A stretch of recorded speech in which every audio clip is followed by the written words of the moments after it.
That structure has to go, and you will pay a $10,000 fine for erecting it without approval, Mr. Miller. The voice, a grating mix of saccharine condescension and iron-fisted certainty, sliced through the quiet morning air. I stood on my own porch, a cup of rapidly cooling coffee in my hand, and stared at the woman planted on my lawn as if she owned it.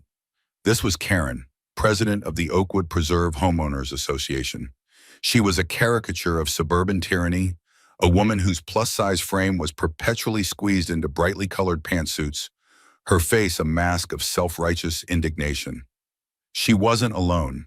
Flanking her were two of her board cronies, a pinch-faced woman named Carol and a beefy, silent man I only knew as Bob, both clutching clipboards like they were holy relics. They stood just beyond the ancient, gnarled oak that marked my unofficial property line. A tree older than the state itself, its roots blissfully ignorant of the meticulously manicured HOA-approved lawns just a few feet away. The structure in question was my new smokehouse, a beautiful creation of fieldstone and cedar I'd spent the last 3 months building with my own hands. It wasn't some cheap metal shed. It was a monument, a tribute to my grandfather who taught me the slow art of turning tough cuts of meat into things of beauty.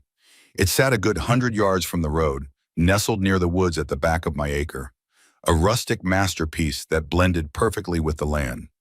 Karen's eyes, however, didn't see a tribute. They saw a violation, an unapproved, non-compliant rogue edifice that dared to exist without her signature on a triplicate form. "I'm sorry," I said, my voice dangerously calm, a skill honed over 20 years in the Army. "I think you're mistaken. You're on my property, and that smoke house is on my property. It has nothing to do with you or the HOA."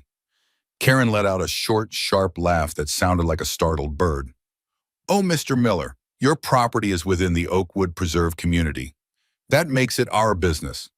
Article 7, Section 4 of the Covenants clearly states any outbuilding over 100 square feet requires pre-approval from the Architectural Review Committee, which I chair." She tapped a perfectly manicured nail on her clipboard.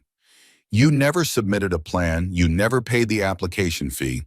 Therefore, you are in violation. The fine is $10,000 plus $500 per day until the unapproved structure is removed." My jaw tightened. $10,000. It was an absurd, punitive number designed to shock and awe, to force immediate capitulation. I looked past her at the neat rows of identical houses with their identical mailboxes and their HOA-mandated seasonal lawn decorations. I had lived on this patch of dirt my entire life, long before Oakwood Preserve was even a glossy brochure in a developer's office. My great-grandfather had staked this claim. I had inherited not just the land, but the fierce, unwavering belief that it was mine. "Karen," I said, letting the name hang in the air, stripped of any polite prefix. "My property is not, nor has it ever been, part of your association. You have no authority here." Her smile vanished, replaced by a cold fury. This was the part she enjoyed, the moment the velvet glove came off. "We'll see what the county court says about that when we place a lien on your home for failure to pay. Your defiance is only going to make this more expensive for you. Remove it, or we will." She turned with a dramatic flourish, her cronies falling into formation behind her, and marched back toward the pristine sidewalk of her suburban kingdom, leaving the threat hanging in the air like the scent of poison. I stood there, the coffee in my hand now stone cold, the quiet satisfaction of my morning shattered. They had finally done it. After years of passive-aggressive notes about the length of my grass or the non-standard color of my trim, they had escalated to open warfare. She thought she was dealing with just another homeowner she could bully into submission. She thought she held all the cards. What she didn't know was that I was holding an ace, a piece of paper over a century old, signed by the hand of a president, that trumped every single one of her petty bylaws. She had just tried to ban my smokehouse on land my family had held since 1903. She had no idea the kind of fight she had just picked. If you think that's insane, hit that subscribe button and let me know in the comments where you were watching from. I want to hear your own HOA nightmare stories, because I promise you, what happened next is a masterclass in how to dismantle a petty tyrant, piece by bureaucratic piece. The battle lines were drawn on my front lawn, but the war would be won in the county records office, and it would be a victory smoked slow and low, just like my grandfather's brisket. The screen door slammed behind me with a satisfying crack, a sound that echoed the fracture in my composure. Sarah, my wife, was at the kitchen island, a worried line creasing her brow. She'd seen the whole pathetic motorcade pull up from the window. "What did Queen Karen want this time?" she asked, her voice tight with the same frustration I felt. She'd been my rock through 3 deployments. She wasn't intimidated by a suburban despot, but the constant, low-grade harassment was wearing on her. I set my mug down on the granite countertop with a thud. "She wants the smokehouse gone. And $10,000. Sarah's eyes widened. "She can't be serious." "As a heart attack," I grunted, pacing the length of our kitchen.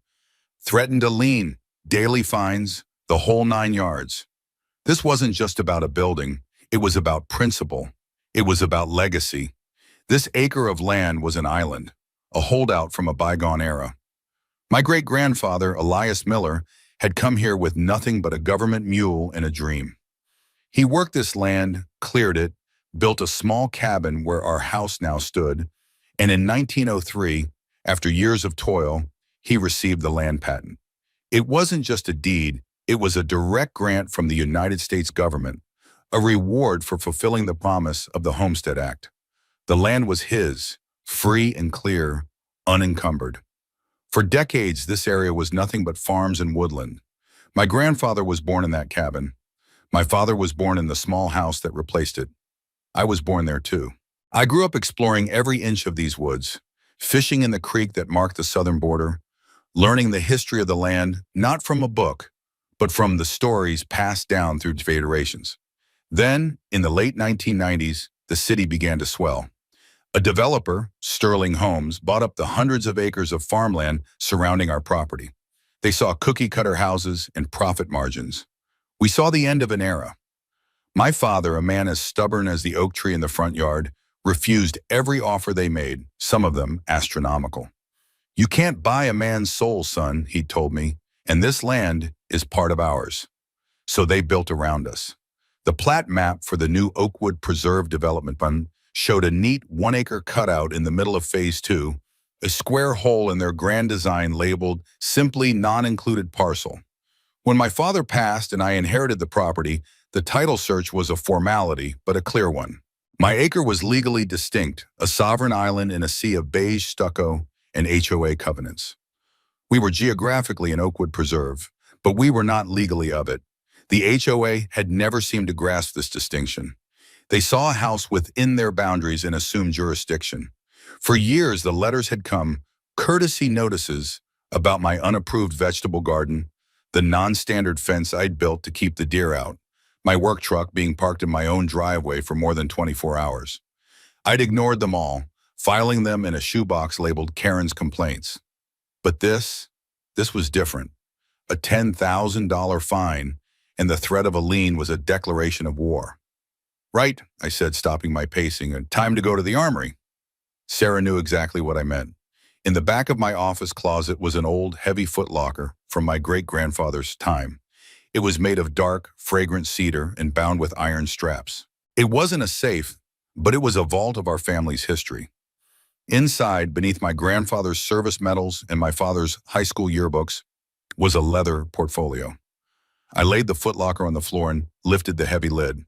The smell of old paper and time itself filled the room. I carefully lifted out the portfolio and carried it to the big oak desk in my office. My hands were steady as I undid the leather tie. There they were. The original deeds, the hand-drawn survey maps showing the creek and the big oak as boundary markers. And on the very bottom, protected by a sheet of vellum, was the crown jewel. The original land patent, number 78,432, issued by the General Land Office of the United States, signed in ink by a clerk on behalf of President Theodore Roosevelt in 1903. The paper was thick, almost like cloth, the script elegant and precise. It granted unto Elias Miller and his heirs and assigns, forever, this specific tract of land. It was a foundational document, a direct chain of title from the government to my family, an HOA covenant written in 2001 by a developer's lawyer, was a flimsy piece of toilet paper by comparison.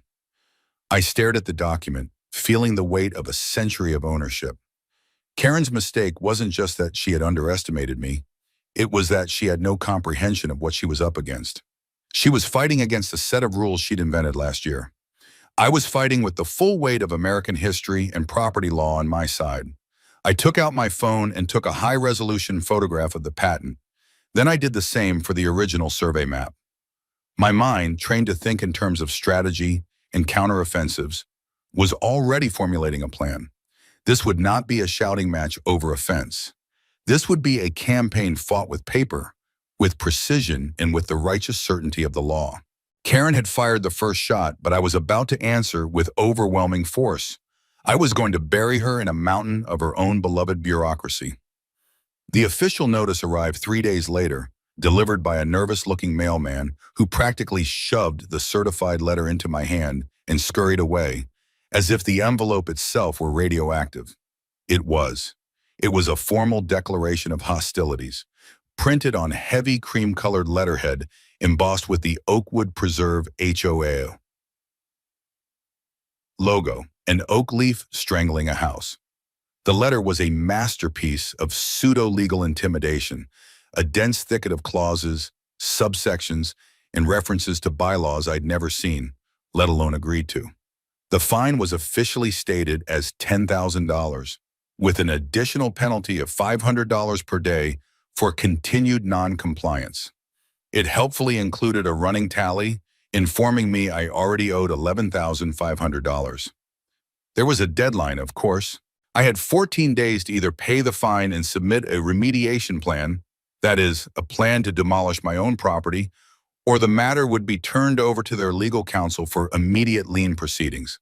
It was designed to induce panic, to make a homeowner feel small, isolated, and powerless against the crushing weight of the association. It had the opposite effect on me. It focused me. Anger is a hot, messy emotion. Cold, righteous fury, however, is a precision instrument. I didn't get mad, I got to work. My first call was to Dave Jensen. Dave and I had gone through basic training together, two scared kids from different sides of the country. We'd served 2 tours together, and he'd been the one to drag me to safety after an IED flipped our Humvee. He'd gotten out, gone to law school on the GI Bill, and now ran a successful practice specializing in the one thing he hated more than insurgents: bullies. He was a property law expert, and he had a particular loathing for overreaching HOAs. I texted him a picture of the letter. His reply came 2 minutes later, a single profane word, followed by, "Call me now." I laid out the situation for him, from the smokehouse to the confrontation with Karen to the history of the land. I could hear him practically vibrating with excitement through the phone. "Jack, my man, this is the case I've been dreaming of," he said, his voice dropping into what I called his hunter mode. "This isn't just a winnable case. This is a salt the earth and burn their village kind of case, Lynn." He gave me my marching orders. First, do not talk to them. Not a word, not on the phone, not in person. All communication from this point forward is in writing. Second, you are going to draft a response, and it's going to be a thing of beauty. This is your first volley. It needs to be professional, precise, and utterly terrifying in its legal certainty. Third, create the paper trail. Document everything. For the next 2 hours, Dave walked me through the process. He wasn't just giving me legal advice. He was giving me a combat strategy. We weren't just going to defend, we were going to counterattack. The response letter was my primary weapon. I spent the rest of the day drafting it. It wasn't an angry screed, it was a cold, clinical dissection of their false claims. I started by citing their letter, referencing its date and their file number, demonstrating my meticulousness. Then I began my rebuttal. To the Board of Directors of the Oakwood Preserve Homeowners Association, it began. This letter is in response to your correspondence dated, date, regarding alleged violations on the property located at 150 Old Farm Road. Please be advised that your assertions are factually and legally incorrect. I then laid out the history, not in narrative form, but as a series of undisputed facts. Fact: the property at 150 Old Farm Road County Parcel 1D, number 123-45-678, is not and has never been subject to the covenants, conditions, and restrictions, CC&Rs, of the Oakwood Preserve HOA. I followed this with the knockout blow. Fact: title to said property is held under the authority of United States Land Patent number 78,432, issued on March 2, 1903, under the Homestead Act of 1862. As established by federal law and affirmed by numerous court precedents, see, I included a couple of obscure but relevant case citations David given me, a land patent represents the first and highest evidence of title and any subsequent encumbrance, such as an HOA covenant to which the patent holder or their successors have not explicitly agreed, is null and void with respect to the patented land. I included a high-quality scan of the patent and the original survey map, each page initialed and dated by me. I formally stated that the HOA had no jurisdiction, their bylaws were inapplicable, and their fines were illegitimate. I didn't stop there. I went on the offensive. Furthermore, your threats to place a lien on my property are noted. Please be advised that the filing of a fraudulent or baseless lien constitutes slander of title, a tortious act for which you, the association, and its board members individually may be held liable for significant financial damages, including punitive damages. Any further communication of a harassing or threatening nature or any attempt to trespass on my property will be documented and forwarded to my legal counsel for appropriate action. I ended the letter with a simple, chilling closing. Govern yourselves accordingly. I printed 10 copies on high-quality bond paper. One for each of the 5 board members, one for their listed legal counsel, one for the HOA management company, one for my file, one for Dave, and one extra just in case. I put each one in a separate envelope. The next morning, I went to the post office and sent each letter via certified mail with return receipt requested. It cost me nearly $100, but it was worth every penny. Each of those green return receipts would be a small trophy, a confirmation that my declaration of legal independence had been received. The ball was now in Karen's court. I had responded to her bureaucratic aggression with superior bureaucratic firepower. I had laid a trap of legal principles and documented facts. All she had to do was be her arrogant, dismissive self and walk right into it. I had a feeling she wouldn't disappoint me.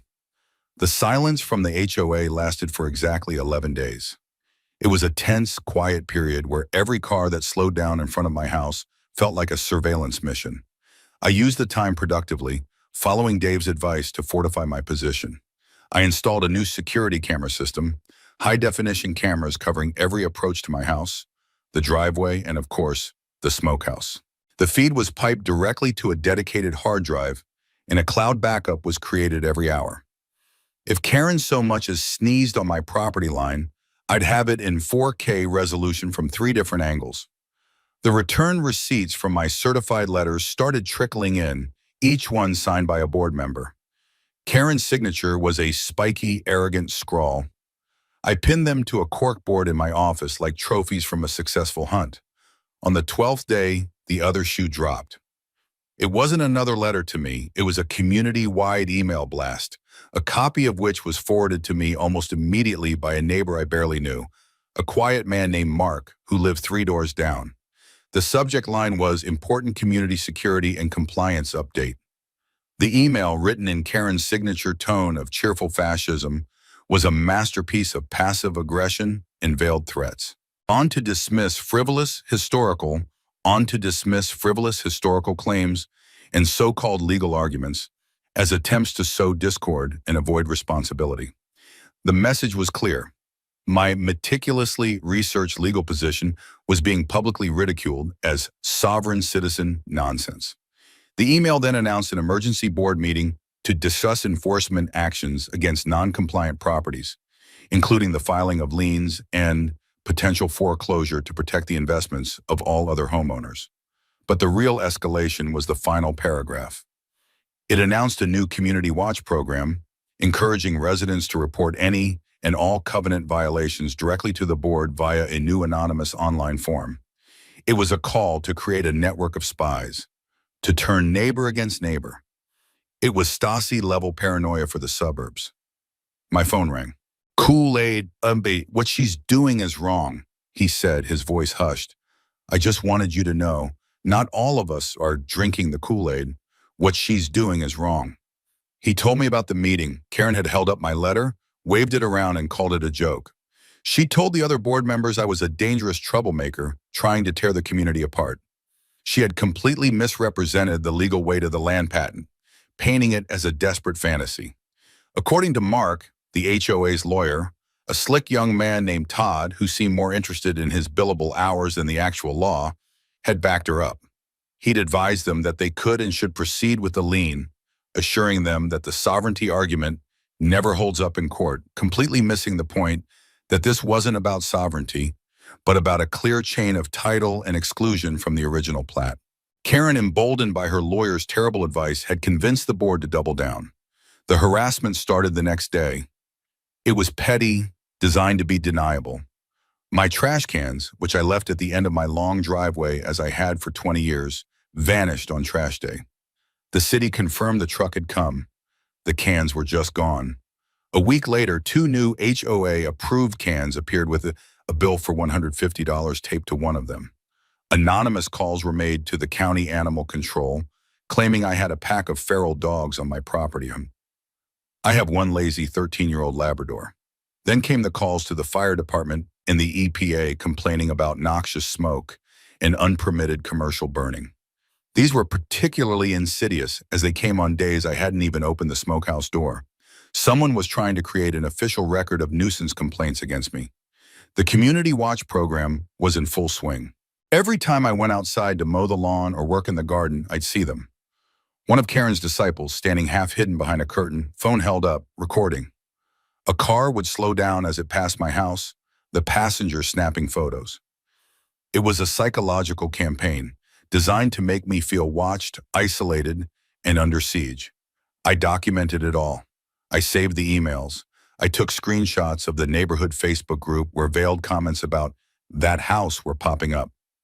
I saved the security footage of a car, which I identified as belonging to board member Bob, driving slowly past my house at 2 a.m. I bought new trash cans and kept them up by the garage, hauling them down to the road and back on trash day. With every act of petty tyranny, they were unknowingly building my case for me. They thought they were tightening the noose around my neck. In reality, they were handing me the rope to hang them with. The final piece of their self-destructive puzzle came in the mail a week later. It was a formal notice of intent to file lien from Todd, the HOA's lawyer. It was arrogant, dismissive, and legally sloppy. It was perfect. I scanned it and emailed it to Dave. His response was immediate. They're doing it. The arrogant fools are actually doing it. Jack, this is better than Christmas. The trap was set. The bait was laid. And Karen, blinded by her own power and ego, was leading her entire board, clipboards in hand, straight into the kill zone. The lien threat was the fulcrum upon which the entire conflict would turn. Dave explained it to me in stark, simple terms. Right now, Jack, it's a pissing contest fought with letters. Annoying, but not actionable in a big way. The moment they file that lien, they cross a legal Rubicon. They will have knowingly and maliciously clouded the title to your property with a fraudulent claim.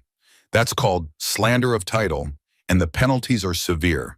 It's the legal equivalent of them handing you a loaded gun and pointing it at their own feet. My mission, he said, was to give them one last chance to turn back. Not because we thought they would, but to prove to any future judge or jury that we had acted in good faith while they had acted with malice. We needed to make it impossible for them to claim ignorance. So we drafted the second letter. This one wasn't addressed to the board in general. It was addressed to Karen, Carol, Bob, and the other 2 board members by name at their home addresses. It was also addressed to Todd, the lawyer, at his office. The letter was short, brutal, and surgically precise. It began, "This letter serves as a final legal notice regarding your stated intent to file a lien against the property at 150 Old Farm Road." It went on to explicitly state, "As you have been previously informed and provided with documentary evidence, the Oakwood Preserve HOA lacks any legal jurisdiction over this property. Therefore, any lien filed by the HOA would be By definition, fraudulent. Then came the hammer. Dave had me include the specific state statute number for slander of title. Under State Statute 47B, Section 113, any party who knowingly files a false or groundless document in the public record that clouds a property's title is liable for actual damages, costs, attorney's fees, and, in cases of malicious intent, punitive damages to be determined by the court. We didn't stop there. We spelled out what malicious intent meant in this context, proceeding with the lien after having been presented with incontrovertible evidence of its invalidity.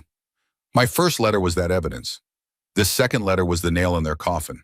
It ended with a stark warning. Should you proceed, we will not only seek to have the lien immediately expunged, but will also initiate legal action against the Oakwood Preserve HOA as a corporate entity and against each of you, individually, as members of the board of directors, for damages. Your personal assets could be at risk. This is not a threat. It is a statement of legal reality. Govern yourselves accordingly. Sending this letter to their homes was a strategic masterstroke. It pierced the corporate shield they hid behind. This was no longer an abstract problem for the board. It was a personal problem for Karen, the homeowner, for Bob, the retiree. It told them that I knew who they were and where they lived. Parallel to this legal maneuver, I launched a Hearts and Minds campaign. The petty harassment had backfired on Karen in one crucial way. It had made me visible. I had always been the quiet guy on the weird lot at the edge of the neighborhood.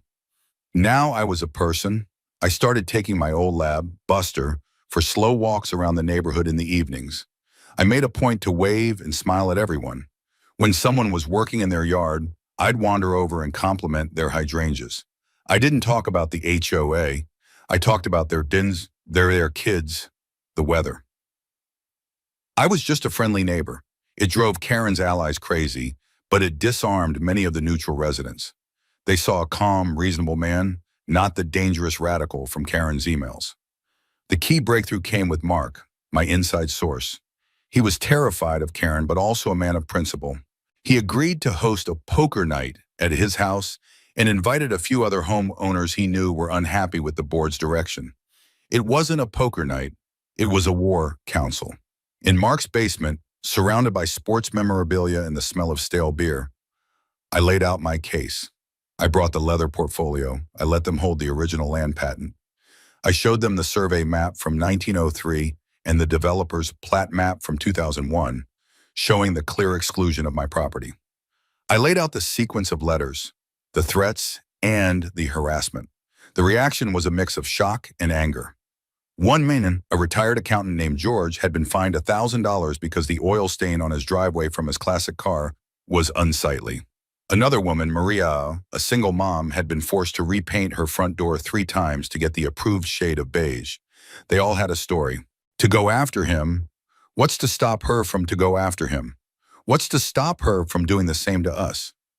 That night, an alliance was born. We didn't have a name or a formal structure. We were just a handful of homeowners who had decided that enough was enough. They became my eyes and ears, feeding me information about board movements and community sentiment. They also became a silent army, ready to be mobilized when the time was right. The stage was set. The legal trap was baited and armed. The community was beginning to fracture along lines of tyranny versus freedom, and all I had to do was wait for Karen's pride to do the rest. The notification arrived not by mail, but via an automated email from the county clerk's public records portal, a service I had signed up for weeks prior. It was an alert that a new document had been recorded against my property's parcel ID. I clicked the link, my heart beating a steady, determined rhythm. And there it was, in black and white, available for the whole world to see. Claim of lien filed by the Oakwood Preserve Homeowners Association against the property of Jack Miller in the amount of $22,500. The figure represented the initial $10,000 fine plus 25 days of non-compliance penalties. It was official. They had done it. They had walked, eyes wide open, directly into the trap. A slow smile spread across my face. This was the moment. This was the point of no return. For them. I saved a PDF of the recorded lien, a beautiful self-incriminating document bearing the signature of Karen as president and a notary stamp from the HOA's law office. I immediately forwarded it to Dave with a simple two-word message: "They're live." His reply came in under a minute. "Game on. I'll start drafting the complaint. This is going to be glorious." For the next week, Dave and I worked like a well-oiled machine. He handled the legal language, the citations, the procedural requirements. I provided the ammunition, the meticulously organized file of evidence I had been compiling for months. Every letter, every email, every return receipt, every photograph, every video file from my security cameras, every logged instance of harassment was scanned, labeled, and uploaded to a shared digital evidence locker. The lawsuit we were filing wasn't a simple request to remove the lien. That was for amateurs. This was a strategic carpet bombing campaign. Dave drafted a multi-count complaint that was a work of art. Count 1, slander of title. This was the main event.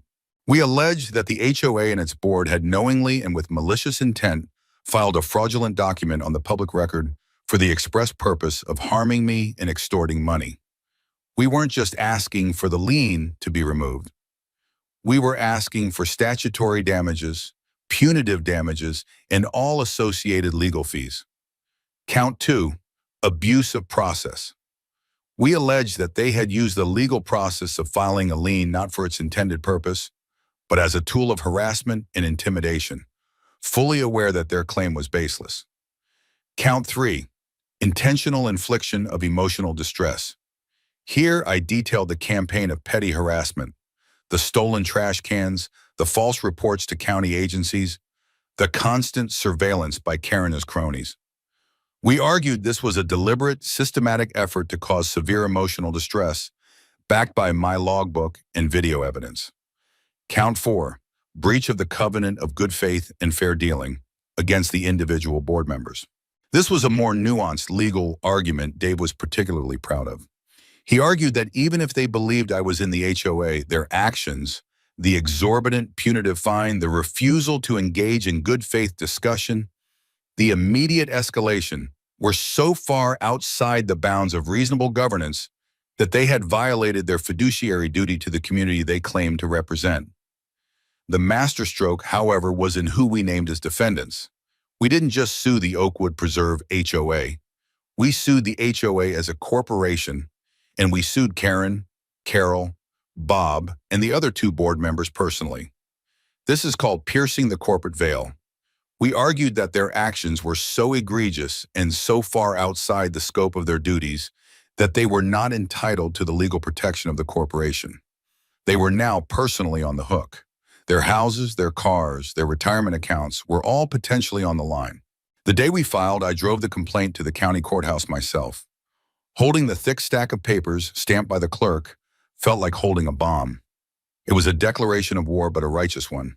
The process server we hired was a former Marine I knew, a big guy named Tiny with a cheerful disposition and an unerring ability to find people who didn't want to be found.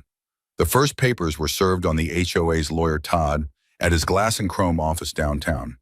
Tiny told me Todd went pale when he read the caption on the lawsuit and saw his own name listed as a party to the slander of title.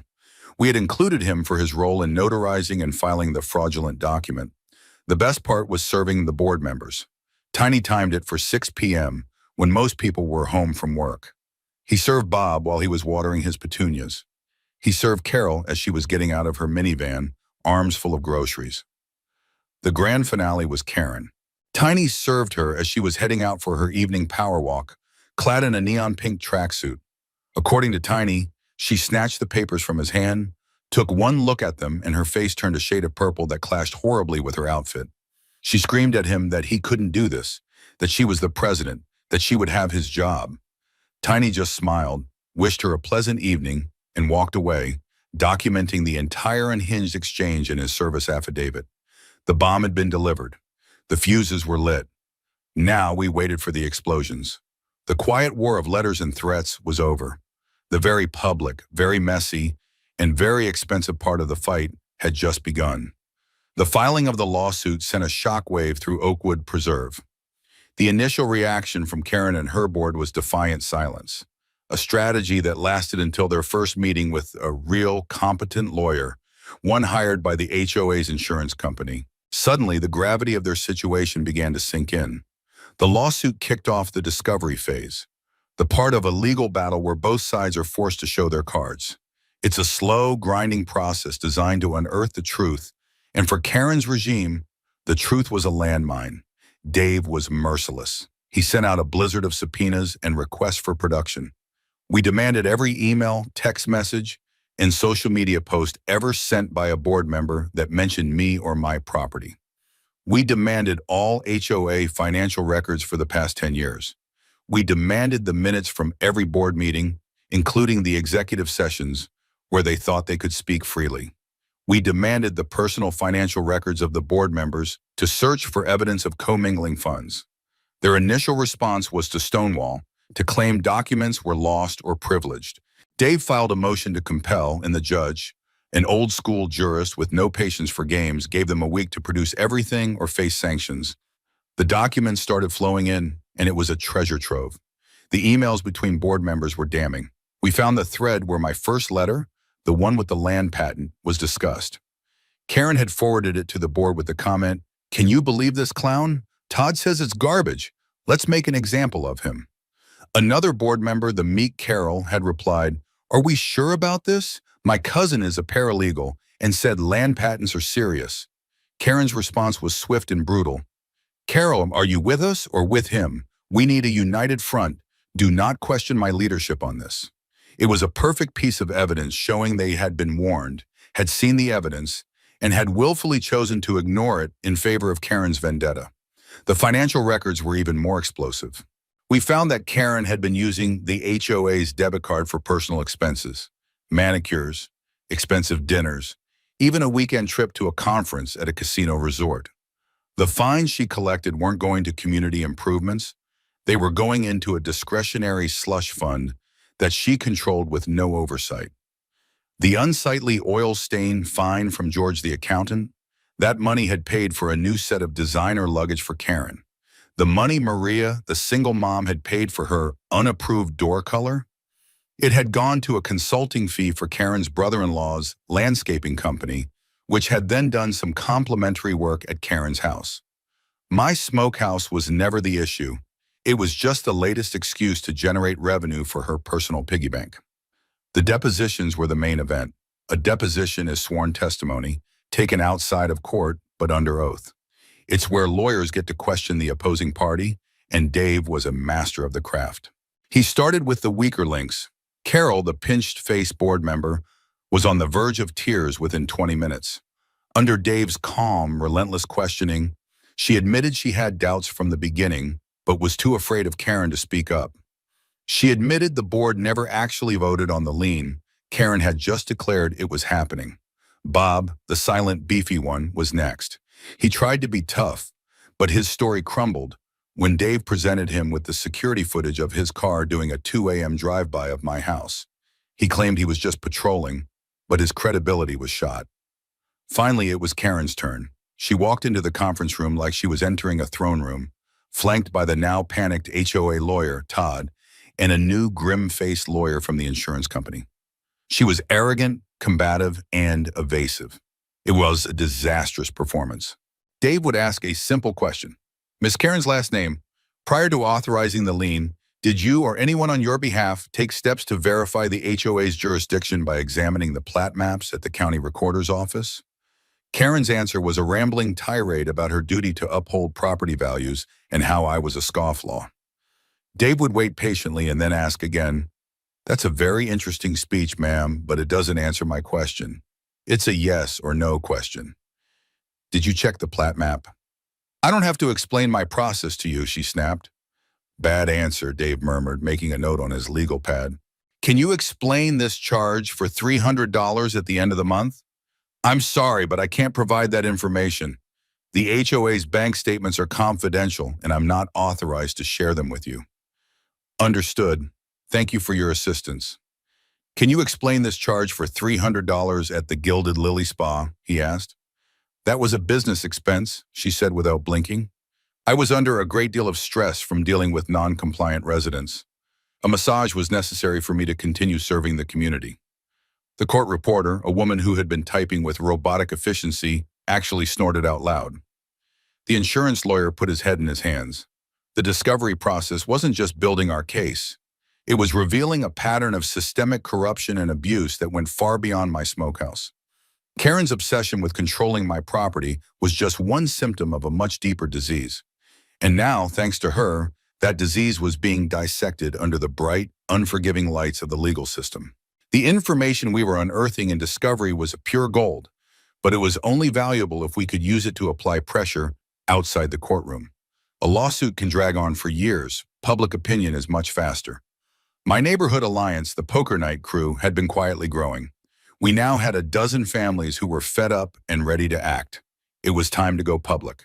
We created a simple but effective website, oakwoodpreservereform.com. The homepage had a single powerful headline: "Is your HOA board working for you or for themselves?" Below it, we began to post the public documents from the lawsuit. We didn't post gossip or accusations, we posted facts. We uploaded the board members' depositions with the most damning admissions highlighted. We posted the HOA financial statements with Karen's personal expenses circled in red. We posted the email exchanges showing their malicious intent. And of course, we told my story. We uploaded a scan of the 1903 land patent, a photo of my smokehouse, and a timeline of the harassment I had endured. We presented the case clearly and calmly, letting the board's own words and actions convict them. We created a corresponding Facebook page, and Mark's tech-savvy teenage son showed us how to use a small ad budget to target the page specifically to residents of our zip code. The effect was instantaneous and explosive. People who had been living in quiet fear, thinking they were the only ones being targeted, suddenly realized they were part of a pattern. The comments section erupted with stories. They fined me $50 because my kid's bicycle was left in the driveway for 2 hours. I got a violation notice because my Christmas lights were still up on January 2nd. Karen made my 80-year-old mother dig up her prize-winning roses because they weren't on the approved plant list. It was a digital dam breaking. The trickle of discontent became a flood of communal anger. The real turning point, however, came when a producer for the local TV news station's investigative segment got a tip. Her name was Jessica, a hungry young reporter looking for a story with teeth. She found our website, and she smelled blood. She called me. I was hesitant at first, but Dave convinced me it was the right move. "The optics are perfect," he said. "Hero veteran, defending his ancestral land against a corrupt, power-mad HOA president. You can't write a better script." We agreed to an interview, but on my terms. It would happen on my property, in front of the smokehouse. I would be calm, factual, and dignified. I wore a simple polo shirt, not my old uniform. I didn't want to look like I was hiding behind my service. I wanted to look like an ordinary citizen who had been pushed too far. Jessica, the reporter, was sharp. She asked tough questions, but they were fair. I walked her through the history of the land, showed her the patent, and laid out the timeline of the conflict. I never raised my voice. I stuck to the facts. My final statement was simple. "This was never about a smokehouse," I said, looking directly into the camera. "It's about property rights. It's about a group of people who get a little bit of power and let it go to their heads. All I've ever wanted was to be left alone on the land my family has owned and for over a century. They wouldn't let that happen. So now we have to let the justice system work." The news crew then did what good reporters do. They went to get the other side of the story. They found Karen as she was leaving a board meeting, one that had presumably been about how to handle the PR nightmare I had just created. They ambushed her in the parking lot. "Karen Jessica from Channel 4 News, can you comment on the lawsuit filed by Mr. Miller? Can you respond to allegations that you used HOA funds for personal spa days?" Karen, who could have simply said no comment and walked away, instead took the bait. "We have rules. He thinks he's special, but he's not. He's a threat to this community. We have rules. He thinks he's special, but he is not. This is a private matter, and you have no right to harass me." She lunged at the cameraman, trying to swat the camera away. The clip was television gold. The story aired that night on the 6 o'clock news. It opened with a shot of me, calm and stoic, holding the 1903 patent. It then cut to the footage of Karen's wild-eyed on their website, and it went viral on their website, and it went viral locally. The HOA's insurance company, which had been concerned before, was now in full-blown panic. Their client wasn't just losing a lawsuit. She was committing reputational suicide on live television, and she was taking the rest of the board and the insurance company's money with her. The public exposure had turned up the heat from a simmer to a rolling boil. The pressure was now unbearable, and something had to give. The morning after the news report aired, the first crack in the board's united front appeared. I received a call from a lawyer I didn't know. He introduced himself as the personal attorney for Carol, the perpetually nervous board member. My client is prepared to offer her full and truthful testimony in exchange for being dropped as a named defendant in the lawsuit, he said, his voice clipped and professional. She was flipping. She was offering to turn state's evidence, in a manner of speaking, to save her own skin. I told him we'd consider it. An hour later, a similar call came from the new lawyer for Bob, the late-night patroller. The rats were deserting the sinking ship. They saw Karen for what she was, a liability who was going to drag them all down with her. They were no longer afraid of her. They were afraid of me, of Dave, and of the consequences of their own foolishness. The real call, the one we had been waiting for, came that afternoon. It was from the grim-faced insurance lawyer. His tone had changed dramatically from the arrogance of the deposition room. He was now conciliatory, almost pleading. "Mr. Miller, I think we can all agree this situation has gotten out of hand," he began. "My client, the insurance carrier for the HOA, has authorized me to open settlement negotiations. We are prepared to make a reasonable offer to resolve this matter swiftly." Dave, who I had patched into the call, gave a silent signal. Let him talk. The lawyer's first offer was insulting. They would arrange to have the lien removed, and the HOA would agree to drop all fines and forgive the alleged violation. In return, we would drop our lawsuit. I almost laughed. "Is that all?" I asked, my voice dripping with ice. "That's not a settlement offer. That's the unconditional surrender you should have offered 2 months ago. The price has gone up." The lawyer sighed. "What is it you're looking for, Mr. Miller?" Dave finally spoke up. "Here's what it's going to take to make this go away," he said, his voice cold and hard. "This is not a negotiation. This is the bill." And he laid it out. 1, a substantial 6-figure monetary payment to Mr. Miller. This sum is to cover damages for slander of title, harassment, and emotional distress. It is non-negotiable. 2, the HOA will pay in full every penny of Mr. Miller's legal fees. Also non-negotiable. 3, the immediate and unconditional removal of the fraudulent lien with all costs borne by the HOA. 4, a formal public apology to Mr. Miller and his family, to be drafted by us and approved by you, which will be posted on the HOA website for no less than 1 year and mailed to every single homeowner in Oakwood Preserve. 5, the immediate and permanent resignation of Karen, Carol, Yoram, and the entire current board of directors. They will be barred from ever serving on the board again. 6, the appointment of an independent, court-ordered forensic auditor to conduct a full review of the HOA's finances for the past 5 years. The results of this audit will be made public. 7, a legally binding permanent injunction filed with the county court, formally acknowledging that Mr. Miller's property is not and never will be subject to the HOA's jurisdiction, preventing any future board from ever trying this again. There was a long silence on the other end of the line. The lawyer finally stammered, That's outrageous. The resignations, the audit, you can't demand that." "Watch us," Dave said. "This isn't just about money. This is about justice and reform. This is about making sure this never happens to anyone else in that community again. You have 48 hours to accept these terms. If we do not have a signed settlement agreement in our hands by then, we are filing a motion for summary judgment based on the deposition evidence, and we will let a jury decide on punitive damages. I can assure you they will be far less forgiving than we are being today." He hung up the phone. The next 48 hours were a whirlwind of activity on their end. We heard through the grapevine, that is Mark, that there was an emergency board meeting that devolved into a screaming match. Karen was apparently apoplectic, accusing the others of betrayal. The others, facing personal financial ruin, were screaming right back.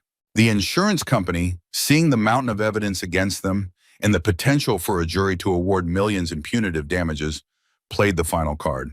They informed the board that if they did not accept the settlement, the insurer would issue a reservation of rights letter, which essentially meant they believed the board's actions were so malicious and intentional that they might not be covered by the policy. That would leave the board members truly, personally, and catastrophically liable. Faced with total annihilation, they folded. On the second day, just hours before our deadline, the signed settlement agreement arrived by courier. Every term was met, every demand was satisfied. Karen's reign of terror was officially over. She had been so obsessed with tearing down my smokehouse that she had ended up tearing down her own corrupt kingdom instead. The paperwork, the weapon she had wielded against so many for so long, had been turned against her with devastating effect. The victory was total. The aftermath was both swift and deeply satisfying. The settlement agreement acted like a cleansing fire sweeping through the rotten structure of the Oakwood Preserve, HOA. The first and most visible change was the mass resignation. An email went out to the entire community, a terse, one-sentence announcement that Karen and the entire board were stepping down, effective immediately. There was no explanation, no flowery thank you for their service. They were simply gone. The second part of the settlement, the public apology, was a work of art crafted by Dave. It was not a weak, "we regret if anyone was offended" statement. It was a direct, unequivocal admission of wrongdoing. It detailed how the board had overstepped its authority, wrongfully targeted me, filed a fraudulent lien, and misused their power. It named me specifically and apologized for the harassment my family and I had endured. As per the agreement, it was posted in a large, bold font on the homepage of the HOA website, replacing the usual cheerful picture of a perfectly manicured lawn. The forensic audit, ordered by the court, began a week later. The auditors descended on the HOA's management office and began to piece together the years of financial mismanagement. The preliminary findings were so alarming that the county district attorney's office took notice.